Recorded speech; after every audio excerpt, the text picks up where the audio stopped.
Allah Azza wa Jal will call out, where are those who loved one another for my glory?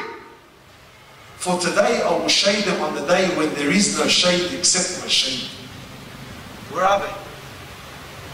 He says, sallallahu alayhi wa sallam, on that day, look how loving one another is continuously connected to what? That day.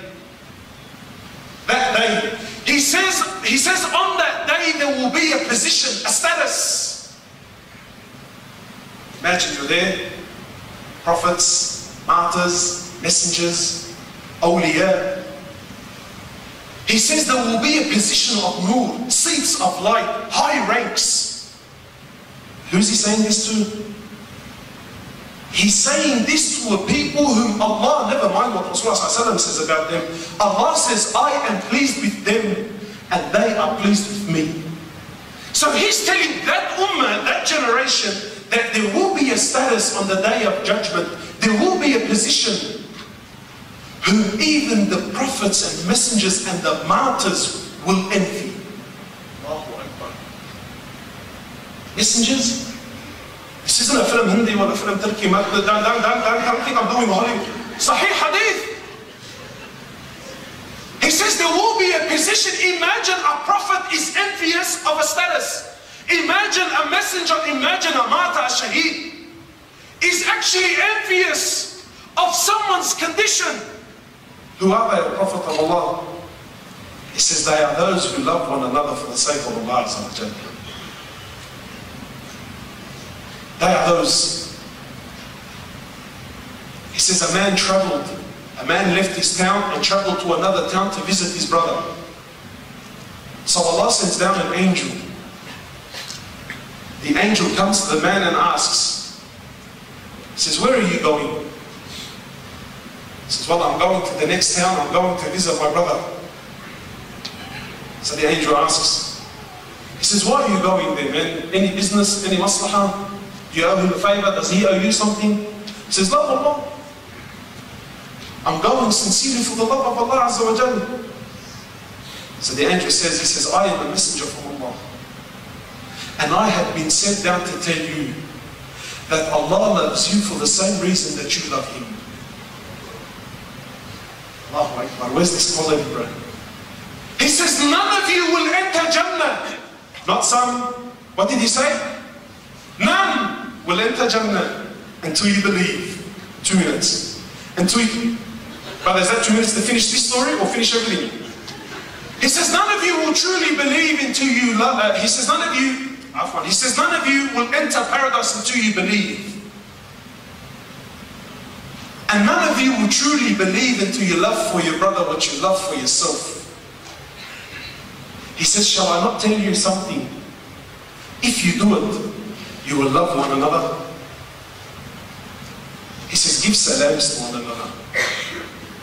Sometimes we think that the solution is something huge.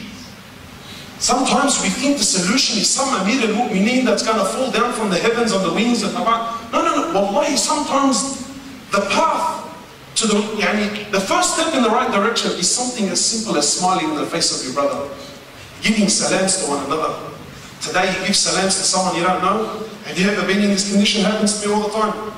You walk up and there's a group of brothers there. And, why so much jahiliyyah, man? Even, so you walk up and so there's the boys and there's the crew and and then you walk in and then it's like, so then they try to act like they didn't see you and you're sort of thinking, man, do I act like I'm not seeing them as well? And then you walk up and you go, Assalamu alaikum.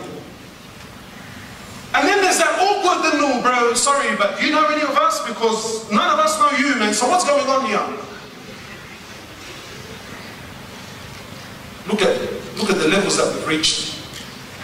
He says, give salams. Smile in the face of your brother. Smile. In fact, one of the signs of the Day of Judgment is a man will only give salam to the people that he knows. Sahaba would be riding on animals and then a tree would divide them. They'll go around the tree, come back and give salams to one another. Hey, try that today with someone. Be like, sure, I grabbed my stall, I was just with you, bro. What's going on?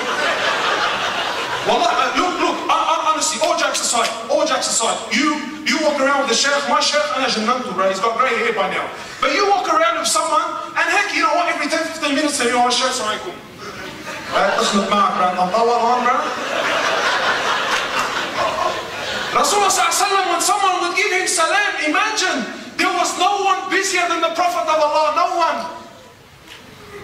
Yet they would give him salam, he would continue to shake their hand until they pulled their hand off. Every single companion thought that the Prophet of Allah loved him the most. He would never turn his face. He would turn his whole body, he would give you his shoulders, his attention. One of the companions comes to the Prophet of Allah, heck, and he's wanting to show the boys. He was so convinced that Khalas, Rasulullah loves me the most, bro, I'm telling you. So he comes to the Prophet of Allah, all the boys are there, he says, oh, Prophet of Allah, who do you love the most, man? He says, Aisha. Oh, the sisters love the Lord. So he's thinking, time up. Just this, bro, Allah, honestly, this I'm finished. Alright? Hey, you see that laptop there with the numbers on it? Honestly, if you're ever on a plane and you don't want that person sitting next to you with a beard, open up the laptop and put a countdown on it, bro. He will run. He'll do the bolt. Anyway, so the companion says, he says, our Prophet of Allah I love the most. He says, I love Aisha. So he's thinking, Prophet of Allah, I mean from the boys. He says, her father. This companion was so confident, he actually asked. So my brothers, my time is up. Wallahi, what we need is not huge lectures and mashallah. Spread the love, man. Wallahi, give salams to one another. When you give salams, it breaks pride, it breaks ego. It humbles the hearts. So we ask Allah subhanahu wa ta'ala to bring this quality into our lives. We ask Allah subhanahu wa ta'ala to guide us all, to unite us all once more, inshallah ta'ala. Subhanakallahumma wa bihamdika ashhadu an la ilaha illa anta astaghfiruka wa atubu ilayk.